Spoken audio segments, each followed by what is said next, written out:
Welcome to my channel smart study Navodaya. तो तैयारी आपकी कैसे चल रही है? अगर तैयारी नहीं चल रही है तो तैयारी शुरू कर दीजिए, क्योंकि जवाहर नवोदय विद्यालय का एग्ज़ाम जो है वो अब बहुत ही जल्दी हो जाएगा आपका। तो आप रिवीजन करते रहिए। तैयारी तो आपकी पहले भी हो चुकी है, आप रिवीजन जो है वो ज़रूर से ज़रूर करते रहिए।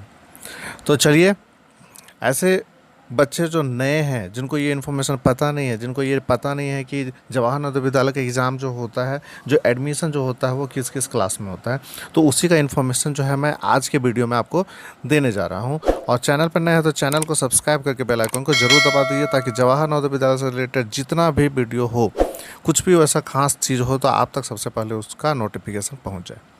तो चलिए, यहाँ पे हम जानते हैं कि जवाहर नवोदय विद्यालय का जो एडमिशन है वो किस किस क्लास में होता है। देखिए, मैं जब पढ़ता था उस समय जवाहर नवोदय विद्यालय का जो एडमिशन था वो सिर्फ 6 में होता था। 9th में और 11th में एडमिशन जो है वो नहीं था, ऐसा कुछ प्रोसेस था नहीं।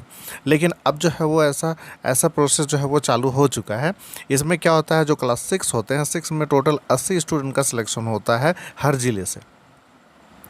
और इसका एग्ज़ाम जो है, एग्ज़ाम का जो प्रोसेस है वो क्या है, एग्ज़ाम जो है वो सिंपल है, बहुत ही सिंपल है। आपका मेंटल एबिलिटी टेस्ट मतलब मानसिक योग्यता परीक्षण जो होता है वो आपका जो है वो 50 नंबर का होता है, हिंदी 25 नंबर का होता है और मैथ 25 नंबर का होता है। इस तरह के क्वेश्चन होते हैं। आप अगर 6 क्लास में हैं तो उसका सेट देख सकते हैं, आप प्रीवियस ईयर क्वेश्चन देख सकते हैं, उसका भी वीडियो जो है वो बना हुआ है।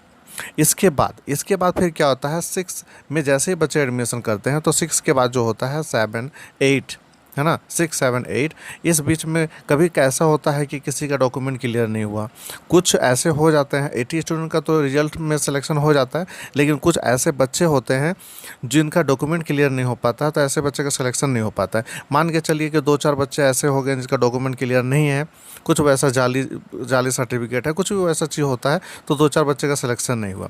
उसके बाद फिर क्या होता है, 8 तक कुछ बच्चे ऐसे होते हैं जो टिक नहीं पाते, उनका मन नहीं लगता है, उनको अच्छा नहीं लगता है, उनको खाना में कुछ भी वैसा चीज़ जो है वो वहाँ पे अच्छा नहीं लग रहा है। तो ऐसे सिचुएशन में वो हॉस्टल छोड़ के चले जाते हैं और फिर जो है वो अपने घर चले जाते हैं हॉस्टल छोड़ के। तो इस तरह से भी जो है कुछ बच्चे निकल जाते हैं। तो ऐसे सिचुएशन में क्या होता है, कुछ सीट जो है वो 80 स्टूडेंट में कुछ सीट खाली रह जाते हैं। जैसे 75 स्टूडेंट जो है वो आपका स्कूल में है, लेकिन 5 स्टूडेंट निकल चुके। तो ये जो 5 सीट जो है वो खाली होता है, इसके लिए 9th में जो है 9th के लिए जो है वो एग्ज़ाम होता है। और 9th के लिए जो एग्ज़ाम जो होता है उसका सिलेबस क्या होता है कि उसमें जो है आपका जो 8 क्लास के जो मैथ और साइंस है उससे रिलेटेड क्वेश्चन जो है वो एकदम आते ही आते हैं। और उसमें क्या होता है ना कि मैथ का 8 क्लास का जो मैथ है वो जो है आपका 35 नंबर का होता है, साइंस 35 नंबर का होता है, और इंग्लिश और हिंदी दोनों 15-15 का नंबर का होता है, 100 नंबर का होता है। सारे ऑप्शनल क्वेश्चन होते हैं।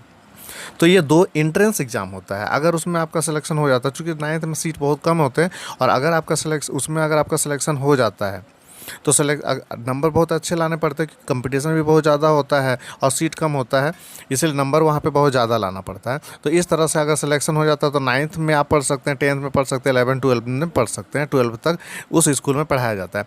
इसके बाद 11th का जो एडमिशन होता है, 11th का एडमिशन कैसे होता है, 11th के लिए बहुत सिंपल है कि आपका 10th का जो रिजल्ट है उसी के बेस पे जो है वो 11th में एडमिशन होता है। इसमें किसी तरह का कोई एंट्रेंस एग्ज़ाम जो है वो नहीं लिया जाता है।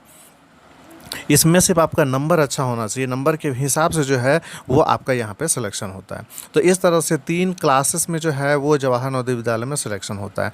आपको पता है कि जवाहर नवोदय विद्यालय एक सीबीएसई बोर्ड है, सीबीएसई बोर्ड के अंतर्गत वहाँ पे पढ़ाई होता है, दिल्ली बोर्ड है, और बहुत ही अच्छी पढ़ाई होती है। पढ़ाई के साथ साथ आपको एक्स्ट्रा चीज़ भी जो है वहाँ पर बहुत कुछ सिखाया जाता है। मतलब ऑल ओवर जो है, अगर वहाँ से आप पढ़ के निकल जाते हैं तो आप ऑलराउंडर बन जाते हैं।